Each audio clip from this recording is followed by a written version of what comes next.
Moshi Moshi, bonjour à tous, soyez les bienvenus sur ma chaîne Market Time, la chaîne des histoires vraies, la chaîne où on raconte que des histoires vraies, vécues par moi ou par mes proches.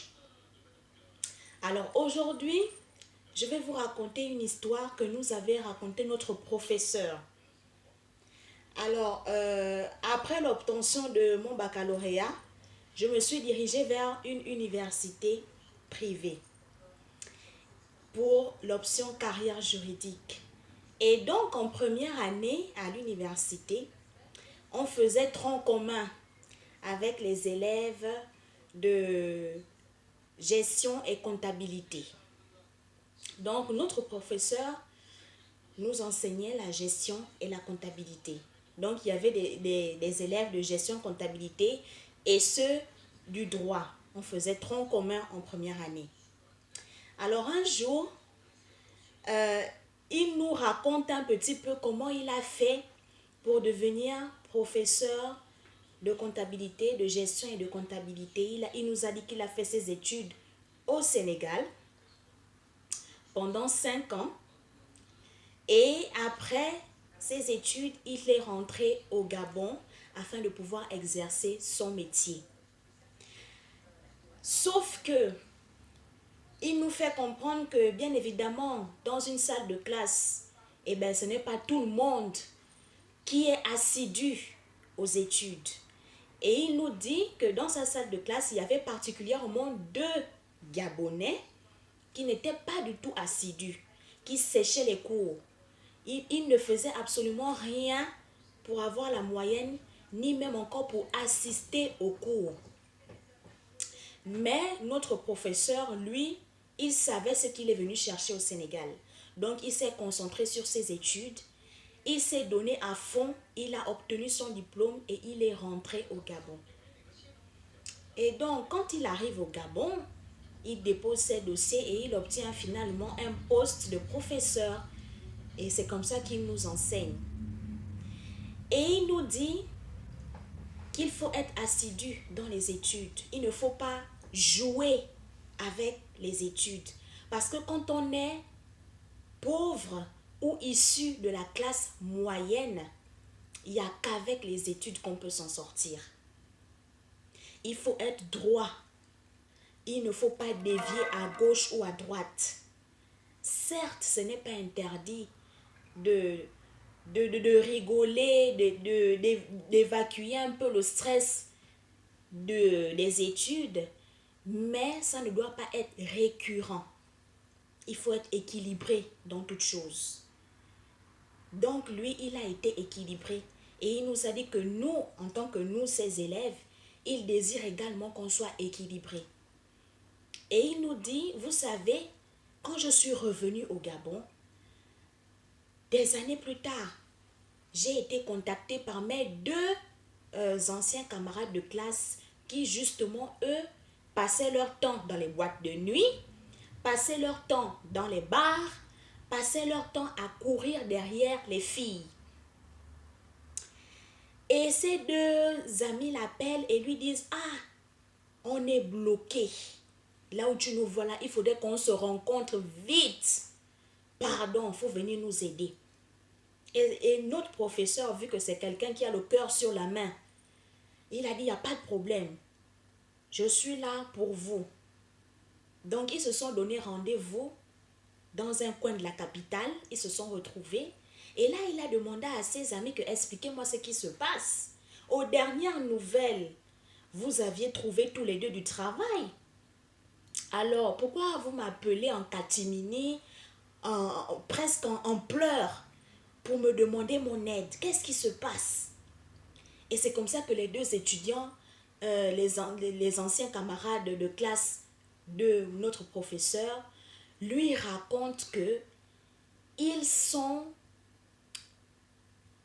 arrivés vraiment à un point de non-retour. Ils sont coincés de tous les côtés. Ils se rendent compte finalement qu'il n'y a rien de mieux que l'instruction. Il n'y a rien de mieux que l'éducation. Ils sont en train de grincer des dents aujourd'hui parce qu'ils ont négligé leur éducation. Ils ont suivi les filles, ils sont allés dans les bars, ils ont cru que c'était ça la vie. Alors que pas du tout. Il y a le monde du travail qui nous attendait. Mais nous, on a négligé ça. Et maintenant, aujourd'hui, on est face à un mur. Et c'est comme ça qu'il demande à ses condisciples que, mais qu'est-ce qui se passe? Et ses condisciples lui disent que, ah, tu sais, pendant que toi, tu allais au cours, nous, on passait notre temps dans les bars. Et à la fin de l'année, qu'est-ce qu'on a fait? On a acheté nos diplômes, notre maîtrise en gestion et comptabilité. On n'a pas voulu attirer l'attention de nos parents parce que nos parents se sont sacrifiés pour nous envoyer au Sénégal pour qu'on puisse devenir des personnes diplômées. Mais nous, on a joué avec l'instruction.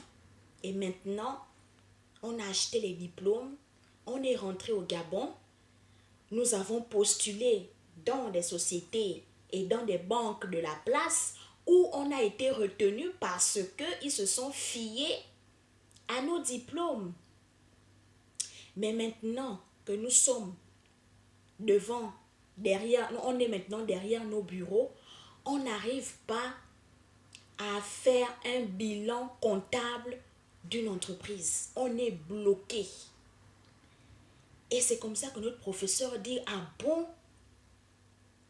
Mais vraiment, vous voyez, quand je vous parlais, je vous donnais les conseils, vous ne vouliez pas m'écouter. Vous étiez en train de vous moquer de moi, de dire que ah, je ne profite pas de la vie, je me comporte comme un vieux. Mais aujourd'hui, maintenant, vous voyez, vous êtes maintenant bloqué à ce niveau. Mais moi, je n'ai pas de haine, je n'ai pas de jalousie envers vous. Et pourtant, vous avez des postes bien placés par rapport à moi qui suis seulement simple professeur. Je vais vous aider, il n'y a pas de problème. Et je ne vous demande absolument rien. Je vais vous aider. Amenez-moi le bilan de la société. Je vais dresser le bilan comptable de l'entreprise. Et c'est comme ça que ces deux camarades sont allés vite à leur maison. Ils ont récupéré les dossiers des différentes sociétés et ils sont venus remettre ça à notre professeur. Et notre professeur a dressé le bilan comptable des deux sociétés sans problème et sans demander un sou à ses camarades. Il leur a dit que voilà, vous et moi, on a été dans les mêmes facultés au Sénégal. Je ne peux pas vous faire le mauvais cœur parce que je ne suis pas comme ça. Mais j'espère que ça vous servira de leçon. Ça ne sert à rien d'acheter des diplômes. Voilà, aujourd'hui, vous êtes bloqués dans cette situation. Mais je vous encourage à prendre des cours parce que vous n'allez pas continuer dans ce système. Au bout d'un moment, vos patrons vont se rendre compte que vous êtes nuls en fait. Donc, il va falloir faire quelque chose. Prenez des cours, mettez-vous à niveau pour que on ne puisse pas découvrir que vous avez des lacunes parce que ce sera très grave. Ils vont se rendre compte que non seulement vous avez menti et vous avez acheté des diplômes, ce qui est encore très grave. Et c'est comme ça qu'ils se sont séparés avec ces deux condisciples. Les condisciples ont promis de rectifier le tir, donc c'est-à-dire de prendre des cours, de se former consciencieusement afin d'être performants dans leurs différentes sociétés. Donc voilà l'histoire que j'avais à partager avec vous aujourd'hui. Pourquoi je vous raconte cette histoire? Parce que je voudrais vous faire comprendre qu'il ne faudrait pas jouer avec l'instruction. L'instruction, c'est le fer de lance d'une nation. C'est ça qui tient une nation. C'est l'instruction, c'est l'éducation. Donc, tous les élèves, ne jouez pas avec votre instruction. Donnez-vous à fond dans les études. afin que demain après demain, vous soyez des hommes et des femmes accomplis derrière vos bureaux, afin que vous n'ayez pas à rougir lorsqu'on va vous demander d'effectuer une tâche. Vous allez l'effectuer avec discipline, vous allez l'effectuer consciencieusement et proprement, simplement parce que vous n'aurez pas triché avec votre instruction. Alors que si vous trichez avec votre instruction, eh bien ça va causer des dégâts dans la société. La société est gangrénée aujourd'hui parce que beaucoup de personnes qui sont derrière les bureaux ne méritent pas ces places. Elles n'ont pas du tout l'instruction requise pour certains postes. Mais elles se tiennent derrière ces bureaux-là. Ce qui est vraiment dommage. Il faudrait que nous puissions lutter contre ce phénomène. Que chacun de nous soyons instruits afin d'occuper des postes que nous méritons avec notre matière grise.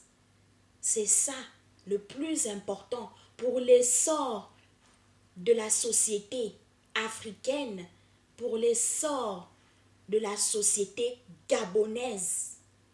Il faudrait que chacun soit à sa place, que chacun mérite également sa place. Donc voilà l'histoire du jour. Je vous retrouve prochainement dans une autre vidéo afin de partager encore d'autres histoires comme ça et tirer des leçons pour nous, les générations futures. Portez-vous bien. À bientôt.